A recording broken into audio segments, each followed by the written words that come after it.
গত বছর ধানতেরাসের আগে এই ডেলি ইউজের জন্য একটি রূপোর গলার তার সাথে প্যান্ডেন্ট সেট কিনেছিলাম। তো ভিডিওটার রিভিউ দিচ্ছি আর কি, এতদিন দেওয়া হয়নি। এই পেজটি থেকে কন্যা, এদের ইনস্টাগ্রামেও পেজ রয়েছে, ফেসবুকেও পেজ রয়েছে। তো আমি ফেসবুক থেকে দেখে রিভিউসগুলো দেখে নিই, তারপরে অর্ডার করেছিলাম। তো এই দেখো, এই যে চেন আর পেন্ডেন্ট, চেনটি 16 সেন্টিমিটার আর পেন্ডেন্টটি তো পিওর সিলভার কালেকশন ছিল। এটি 92.5 হলমার্ক সিলভার। তো খুব ভালো লেগেছিল, কিছুটা ডিসকাউন্টও ছিল।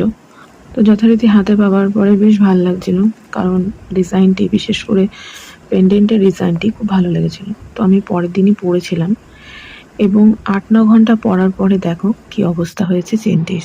এবং তারপর আমি এটি এক্সচেঞ্জ করে একটি ইয়ারিং নিয়েছিলাম। ধানতেরাসে যাই কেন, একটু দেখে শুনে সাবধানে, কেমন?